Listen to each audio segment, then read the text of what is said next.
welcome to another episode of Script Unveiled, and I remain your host, DGN Yasharala. Firstly, before I proceed, let me send my greetings to the 12 tribes of Israel scattered abroad. Shalom Wakazak Mashpaka. May the blessings of Yahuwah be with you all. Like you all know that on the show, we actually are not just here to teach doctrine. We are here to look at some issues that Israel is not paying attention to, so we can get things fixed. Remember, the scripture itself says that if the foundation be destroyed, what shall the righteous do? Like we all know that our foundation actually have been destroyed years ago, during the time of slavery, whereby we are following the wrong Elohim, following other idols. But now they are working to the truth, we need to check our foundation and see where the error actually is coming from. But before we proceed on today's class, I would like to take a short commercial break, because to be honest with you, what we're talking about today is going to be one of the most crucial things that Israel is not paying attention to. Many will claim that they have been the truth for years, but what we are going to teach today in today's class is a particular topic that thousands of Israelites ain't paying attention to. That's just a tip of an iceberg, so they can understand what we are about to have on today's show. But before I let the cat out of the bag, let us go on a commercial break, as I'll be right back.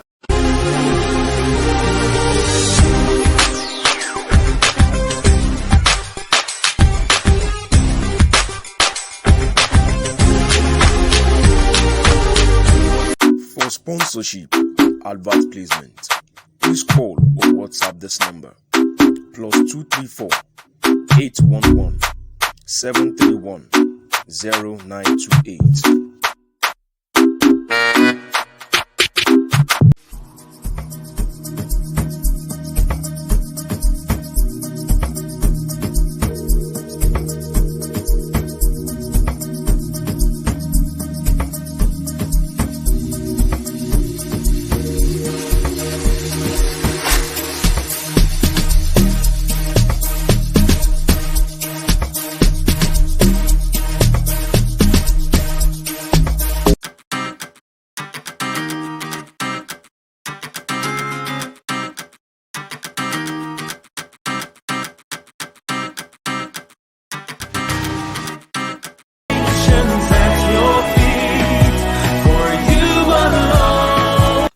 Welcome back to the show.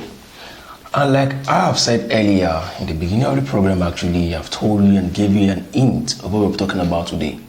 So without wasting much time, we'll be going into the class. Today's class majorly is titled, Israel, are you truly ready? What do you think make me ask that question, that Israel, are you truly ready? Sometimes I see Israelites on Facebook, they post, they keep I won't use the word ranting. I would say they keep emphasizing on the word, saying, I'm tired of this captivity. I just can't wait for the Messiah to come and crack the sky and this and that. But the question is this: how prepared are you? How prepared are you? How prepared are you?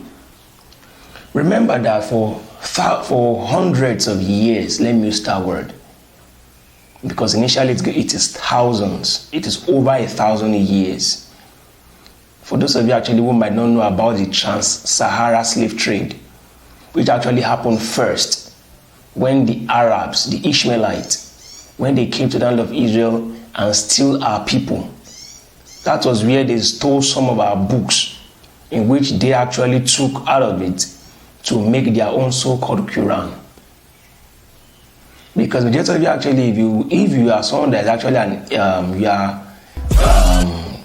you are a scholar who pick the Bible, who pick Quran and read, you will also know that the things in the Quran actually as well is having a synonymity with the Bible. Even in the same Quran, it stated that the chosen ones of Yahuwah are the children of Israel. So it is over 1,000 years that we actually have been stolen and taken as slaves from the Trans-Sahara slave trade by the Arabs, the Ishmaelites, to the so-called modern day slavery, which is actually the one done by the so-called oppressors of the people of Yahweh today. The same Edomites that took us as slaves over 400 years ago. So let me get back to the major point. We've been separated for years now. And Yahuwah said that, according to the scriptures, that we need to gather ourselves together as a nation. Now we are working to the truth. Now we've learned to read the Bible all by ourselves, even though some people still hang their knowledge on the shoulder of some Pharisees. Let me use that word. But my question is this: are you truly sure that you are ready? Without wasting much time, let's go to the scriptures. James chapter 1, I'll take verse 1, and it says, Yaakov, a servant of Elohim, and of the Adonai Yahusha Amashiach, to the 12 tribes which are scattered abroad, greeting. Now here is James, in which I create the scripture called Yaakov. He is sending his greeting to the 12 tribes of Israel who are scattered abroad. First of all, that is a hint to send it to this connection, because majority of you might think, where's the connection? Deuteronomy 28. The book of Deuteronomy chapter 28, verse 64. It says, and Yahuwah shall scatter you among all people, from the one end of the earth unto the other. Can you see that? I also tell you that truly, the earlier verse we read earlier, that's the book of James, Yaakov, is actually right. So for him to send his greetings to the 12 tribes of Israel scattered abroad, then truly is right. So here's my question. Now that we know that Israel actually is scattered abroad, are we truly ready to bring in our people?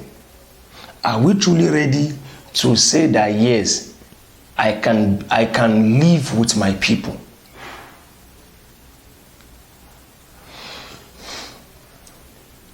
Before I talk too much, let me just hand over the table to one of our distinguished elders in Israel.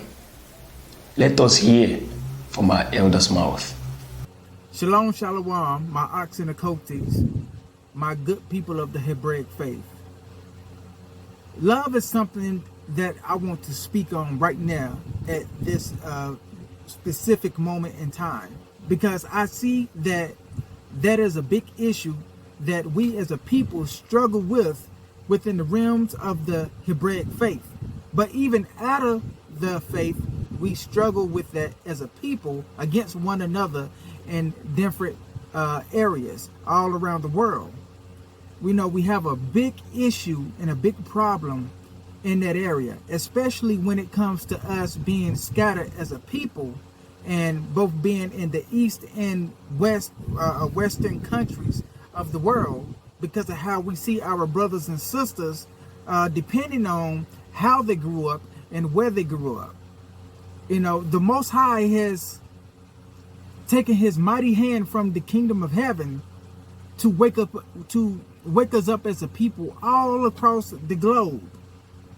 And we are waking up, and it's a beautiful thing. But however, it's levels to this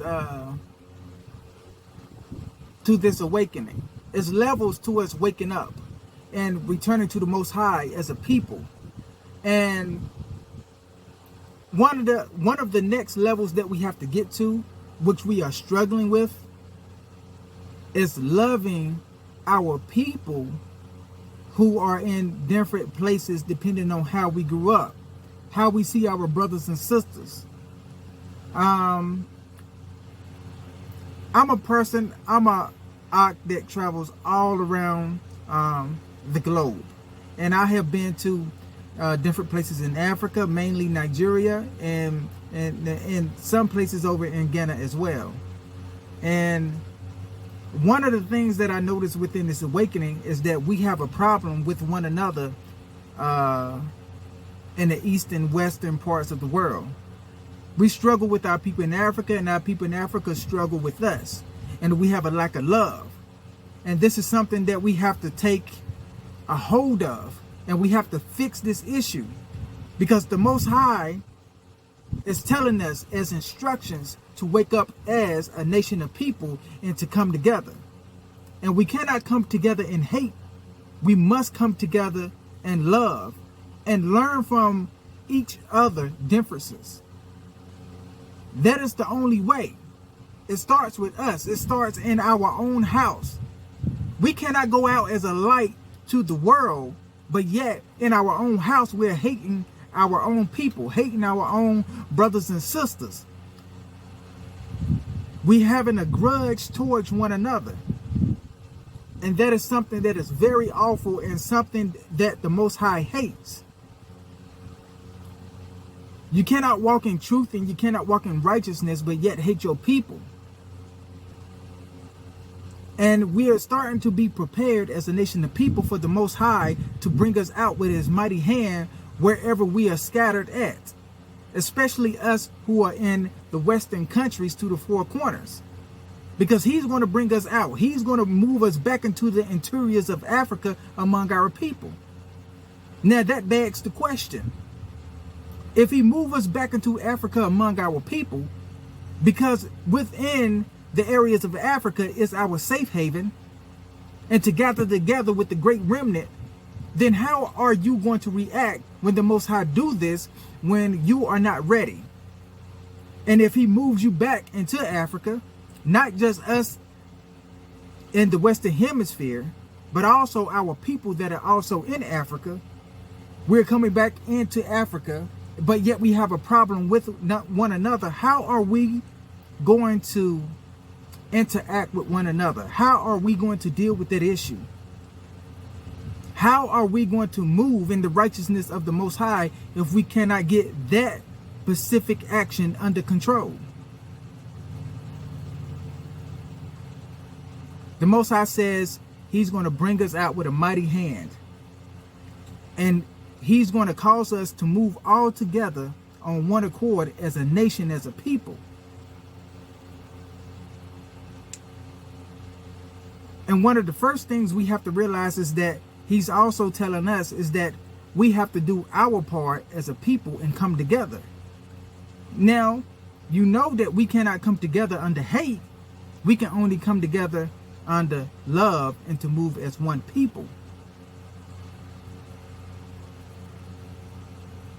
And that is where we have to learn. That is something that we have to deal with. That is a huge situation that even to the point, if you don't deal with this situation, if you allow this situation to take a hold of your heart, it will transform you into a person that you don't need to be against your own people. And if you come back into the wilderness of the people, into the lands of our people, whether you was the one that got sold off in slavery, or whether you was the one that got left back in the land, however you see this issue, on both sides, if we don't come together, if you are not willing to love your people, regardless on which side that you are on, the Most High will cut you off. And you don't want to get cut off. Because you cannot move to the next level with your people and with the Most High in righteousness if you have a hate in your heart against your own brother and against your own sister, regardless of where they're at in this world. So love is one of the first actions, one of the first steps we are going to have to take as a nation of people to come back together. Because right now we are still divided on many levels. So where is the love? Where is the peace? Where is the happiness for us as one body and one unit, as one nation? So we have to allow this situation to become sealed in our minds and to say, and to command our mind, to command our heart, to say that we will settle the issues with our brothers and with our sisters everywhere, all around the world. Connect back to our people in Africa. Our people in Africa connect back to our people who are sold off into the four corners of the world. Reach out for your people to come back home and accept them in with open arms. And for those of you going back into Africa, reach out to your people to be accepted back in with open arms. And push away the hate and gain the love so that we can begin our journey together as a people. Because our survival depends on us coming together and sticking together as a body, as a unit, and as a nation. The Most High is going to do his part, but he's waiting on us to do our part. And we are in that time frame right now for this all to take place. But now it's time. It's time for us to take that next step and reach out to one another and connect back to one another and love one another and move with one another. And then we will begin to go to the next level where the Most High has planned for us. And under that action, nobody in this world can stand against us.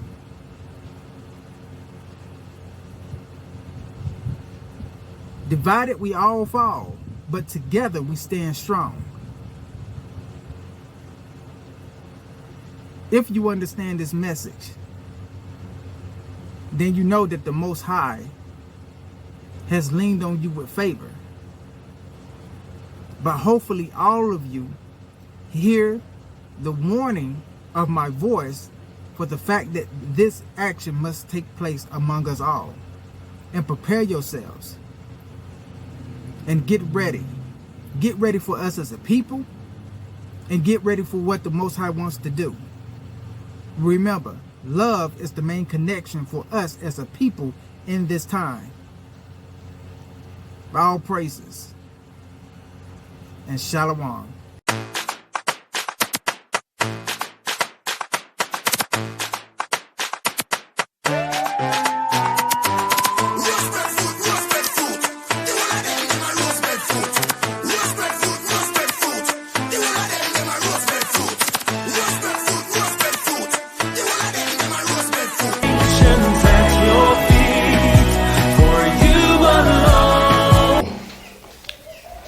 As you heard actually from the mouth of our elder, I'm 100% sure that at least you heard it all from him. But if I will actually add to what has been said, I would like to show us some more scriptures so we can understand some things that we are missing. Because here's your fact. We can't just keep saying that we are actually in the truth and we think things actually are the way we think it is. For real, actually it is way beyond what we ourselves think it is. It is way beyond what we practically as human think it is. For example, let's go to the book of Zephaniah chapter 2. The book of Zephaniah chapter 2, I'll take verse 1 to verse 3. It says, "Gather yourselves together, ye gather together, O nation, not desire." He has to gather us together as a nation. Not that we desire to be a nation, but we are actually a nation. That's why sometimes I just keep laughing when I see some people trying to come up with their own kind of mentality or theology or doctrine or something. The Yahweh have said we should gather together, O nation, not desired. That means at this point, he's asking us all, it's not that he's asking, he's commanding us all to gather ourselves together as a nation. Though at some point, it might not be some people's will that they want to gather to themselves together because of what they have in their mind. Now we have some Israelites that I will call them segregative Israelites. Or because of the Pharisees that they follow have told them that they don't affiliate with other Israelites. Now they think that the Israelite is a different kind of Israelite. Yahweh have said, gather yourself together, O nation, not desired. So you might desire to gather yourself together as an organization, but Yahweh is commanding us to gather ourselves together as a nation. So the question is this: even if you gather yourself together, even though you don't want to be a nation because you're like, sorry, I don't do this kind of Israelite, that for that kind of whatever. Do you know why Yahweh asks us to gather together as a nation, even at what is not what we desired for? Verse 2. Before the decree bring forth, before the day pass, as the chaff, before the fierce anger of Yahuwah come upon you, before the day of Yahuwah's anger come upon you. Verse 3. Seek ye Yahuwah, all ye meek of the earth, which have wrought his judgment, seek righteousness, seek meek. It may be you shall be hid in the day of Yahuwah's anger. The scripture has spoken of. It says we should gather ourselves together as a nation. So that means, how can we actually get ourselves together as a nation when we can't tolerate each other? When we don't have genuine love for each other? Now he asked us to gather ourselves together. Why? He said that so that we can be the meek. We say we should seek Yahuwah, all ye meek of the earth, which has wrought his judgment. What's actually his judgment? We stepping out, we coming on social media, on YouTube, on internet platforms to teach this word. Remember that his word is his judgment. So we come out to teach his word, which is actually his judgment. We are here to seek righteousness. We are here to seek that spirit of meekness so that we can be able to at least accommodate ourselves as fellow nation and fellow brethren. Why did he ask us to do so? Look at the last part of that verse 3. It says, it may be, that means that at some point it may not be. That is going to be pertaining to those that are not ready yet. They are ready from their mouth, but in their mind they are not ready. They are all about, I'm awaking, but they are never ready. They are never ready at all to acquire and pray for that spirit of love, to accommodate ourselves together as brethren of a nation.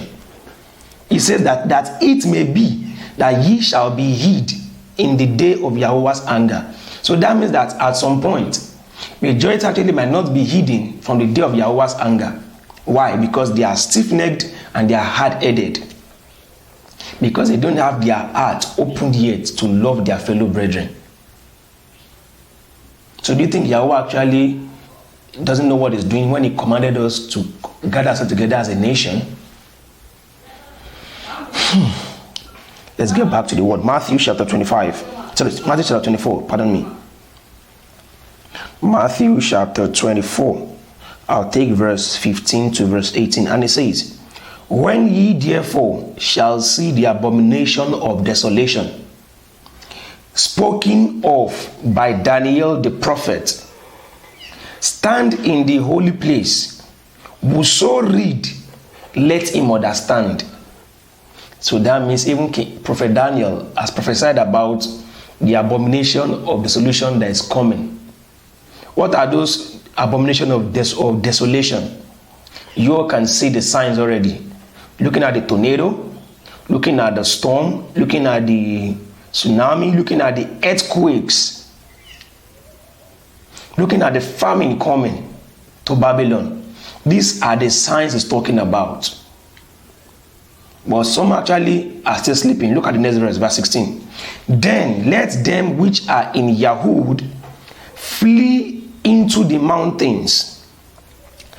Now, lest I forget, I'm sure majority of you are in the truth should know that that place they so-called the Middle East today was actually attached to Africa before.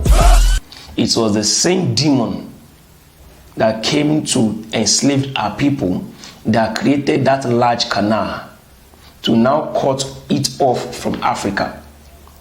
So when he keeps saying that those who are in Yahud, those who are in Judea, should flee into the mountain, he's talking about those who are there to flee into Africa.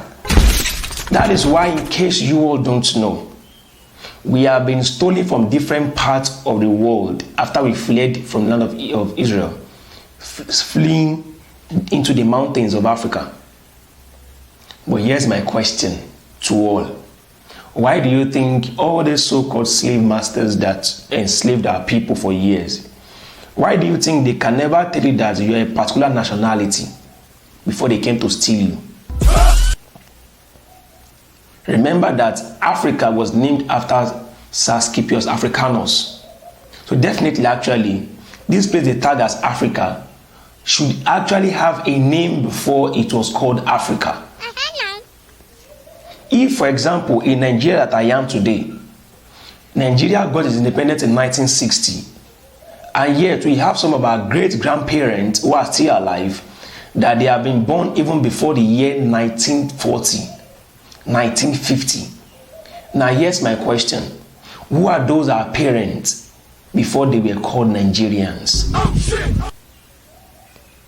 That's to tell you that we that fled to the mountain actually is still asking us to still flee to the same mountain, because that is where we can still seek refuge for the meantime. Because now I can see some Israelites who are even awakened, but they are so, I would say they are so shallow-minded that they still trust in the dissolution of Babylon. Some will go as far as investing what they have gotten even in Babylon. We have some brothers who are just acquiring acres of land in the States, in Babylon. When you know that the first judgment that will fall upon the earth is started from Babylon. So here's my question for those of you who are investing in Babylon today. Imagine if you were able to get a chance to escape by flight before the desolation of Babylon comes. Imagine you now choose to flee down to Africa. Where do you want to stay? That's the first question. Remember that when that decision will come, you will not be able to get access to your bank account. So imagine you fly now down to Africa, to any country in Africa. Here's my first question for you. Where do you want to live? Do you want to just land in Africa here and start living on the street? First of all, if I may ask you, have you even created a kind of bond or love or family relationship with your brethren right here in Africa? That even imagine that you even leave the States today, you travel down to Africa. Can you tell me now that you can guarantee that you have a particular brother in Africa who can accommodate you when you come here to visit? This is the reason why I said that we are not ready yet. We are just using our mouth to say that let Yahusha come crack the sky and let everything just end. When you actually are not even ready, there is zero love in your heart. Zero love in your heart.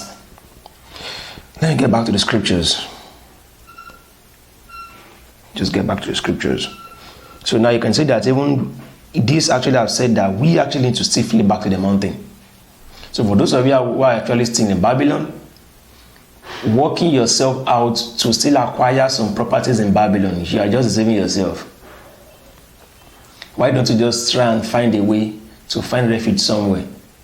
Do you think those other Israelites who are wiser than you, I'll use that word wiser, yes, they are wiser than you, who are wiser than you, to flee from America, to flee from Babylon, to find a place they can call their own home here in Africa, you think they are dumb? We have brothers in different parts of Africa today. I know of a particular sister who is in Gambia today. I know of a particular sister who is in Tanzania. We have some of our families who are in Ghana.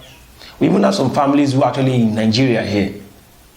You think they are not smart? It's because they themselves, they can foresee things ahead. So in order for them not to be like those 5 foolish virgins that their oil finished while they were not aware, that is why they are actually wise to work things out.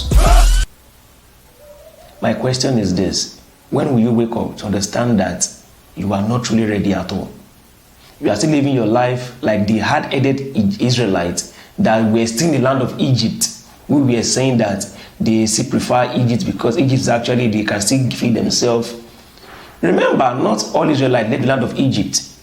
Some still stood back because of the same way they put their trust in that land of captivity. The same thing is happening today. Back to the word. Genesis chapter 4. Genesis chapter 4, I'll take verse 9. And it says, And Yahuwah said unto Cain, Where is Abel your brother? And he said, I know not. Am I to guard my brother? Now, if you read this King James, it should say that, am I my brother's keeper? Now, here's the question. In case you don't know, we are actually our brother's keeper. So when I say that we are not ready yet, I know what I'm saying. Thousands of Israelites actually, they only care for themselves alone. They didn't care for their brothers.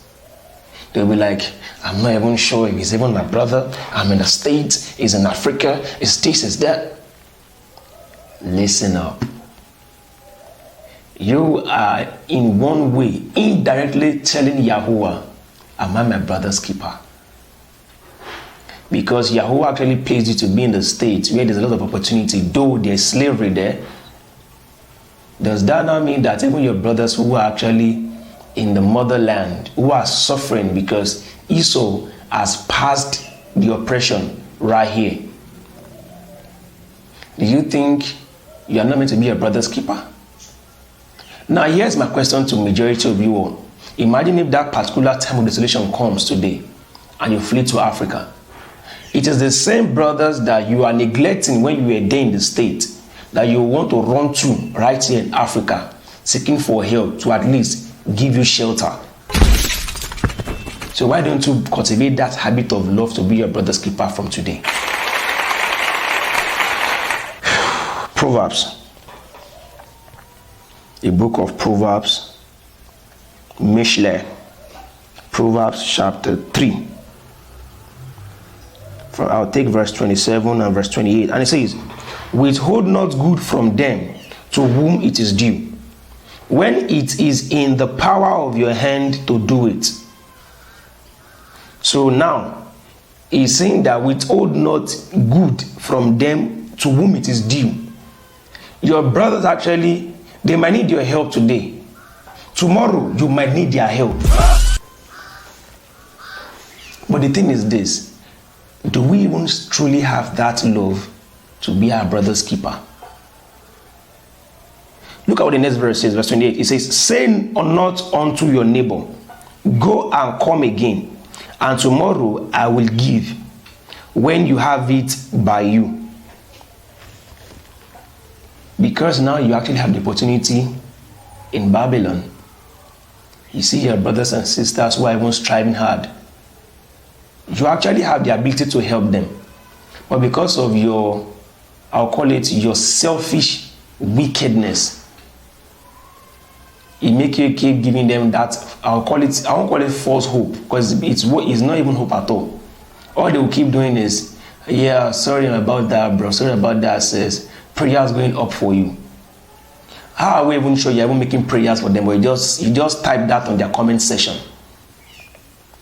Yahuwah said, you should not try it. That say not to a brother to come tomorrow when you have it actually with you. So now imagine if the same person you said that same word to end up finding you maybe when you flee down to Africa here for refuge. And the person tell you that, sorry, you can't stay in my house. Maybe you should just go and come back tomorrow. And maybe in the same process, while the person has to come back tomorrow, the same way you did to the person, some of the thieves on the street, they get you. They rob you of what the little thing you have. What is your gain? Simply because of your selfish lifestyle, and yet you claim that you are ready for the Messiah to return. I'm so sorry for you all. Zephaniah chapter 3. I'll take this verse, then give us the last verse. Zephaniah chapter 3. I'll take verse 8 and verse 9. It says, Therefore, wait ye upon me, says Yahuwah, until the day that I rise up to the prey.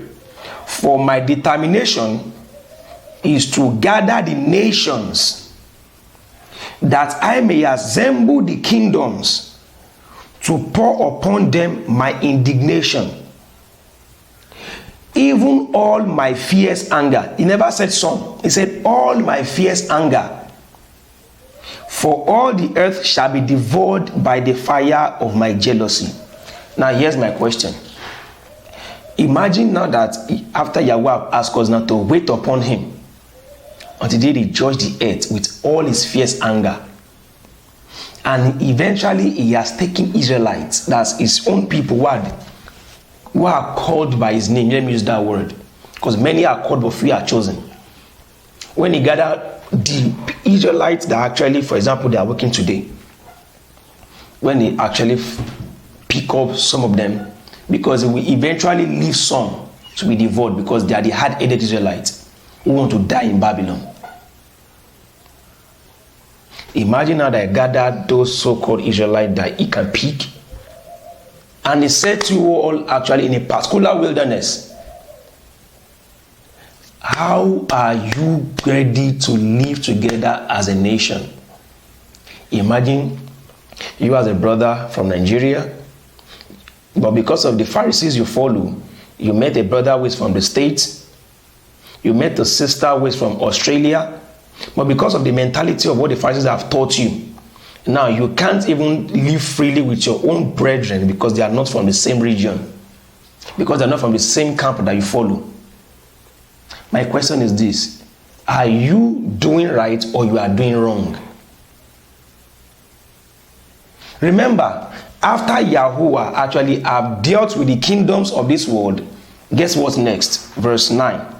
For then will I turn to my people a pure language, that they may all call upon the name of Yahuwah to serve him with one consent. Now here's my great question.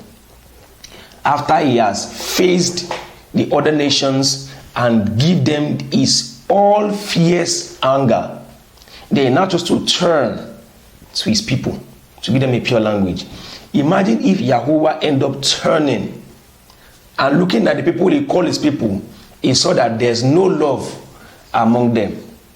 He can say that he who can seize all can seize your heart as well. Imagine he turned back and he keeps seeing Israelites with some kind of red spot on them because they have their hearts seared with hot iron based on the doctrines that some Pharisees have taught them. Now they can't even accommodate themselves.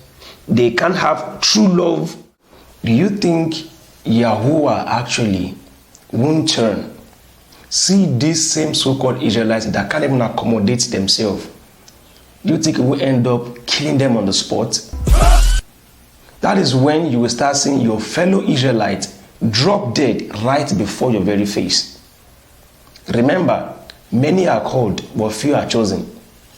In the same manner, Zechariah chapter 13, verse 8 says something. He says, and it shall come to pass that in all the land, 2 parts therein shall be cut off and die. So that means 2 parts of the awakened nation of Israel will still end up dropping dead. Why? Because they are not ready yet. Because they don't have 0% of love in them. Because they are not even ready as well to say they want to gather themselves together as a nation. And I'm 100% sure that some of these Pharisees might watch this particular class and they might use that actually to start brainwashing their members, telling them that actually that brother since he left our organization, is out of the truth, is teaching from the devil. My question is this: when did the devil wrote the scriptures?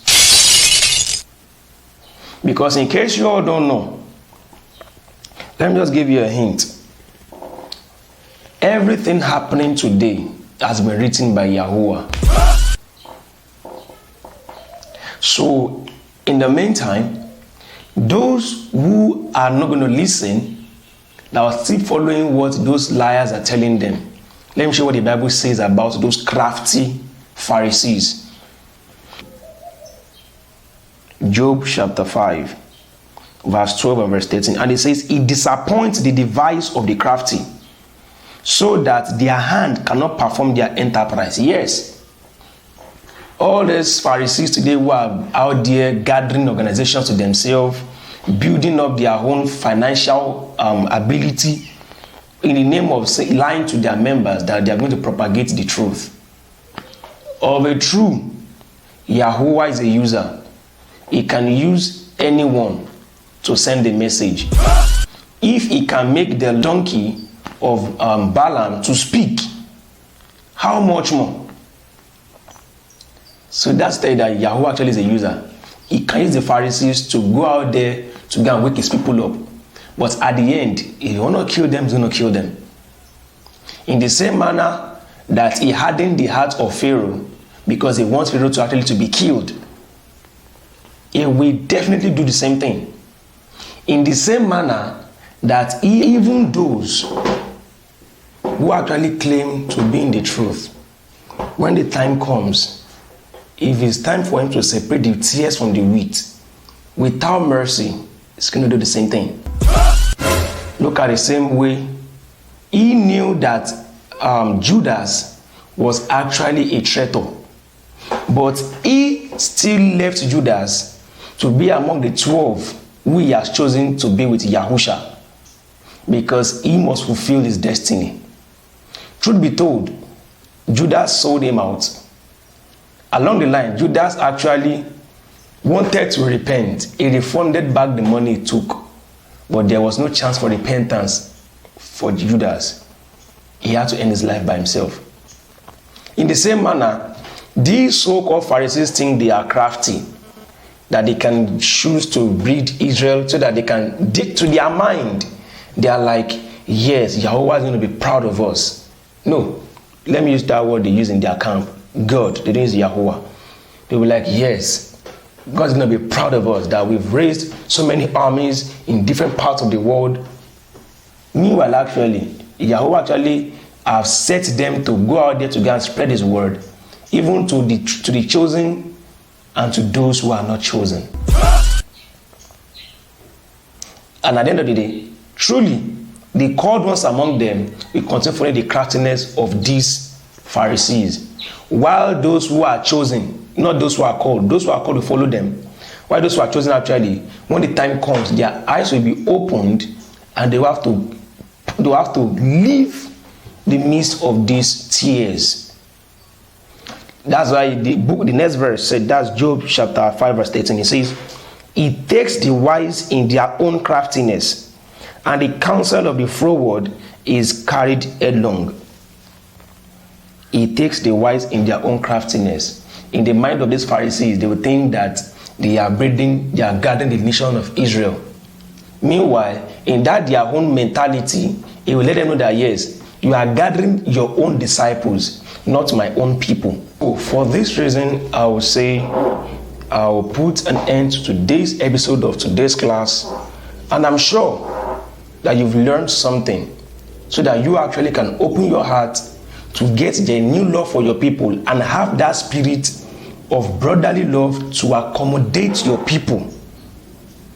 Because listen, myself, I know I'm not perfect, but I am trying to work towards perfection. That is why I'm making myself so much available to see how I can meet with my genuine people who truly love Yahuwah, and how we can at least communicate like one true family. We might not be from the same location, but for the fact that we are all scattered abroad and they have genuine love for Yahuwah, they are my own family. My arms are open to accept them.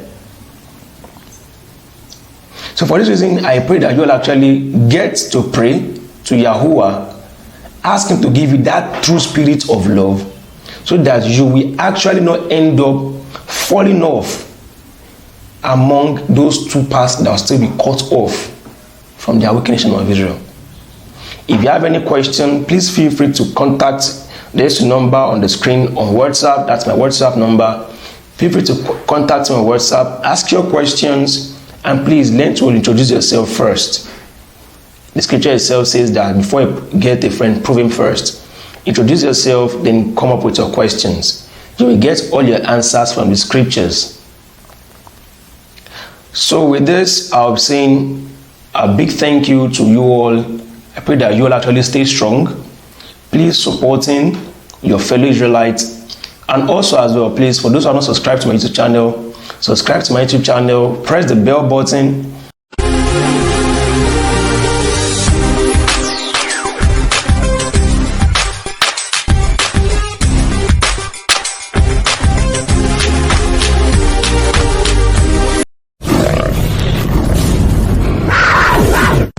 GC Films, creativity at its best.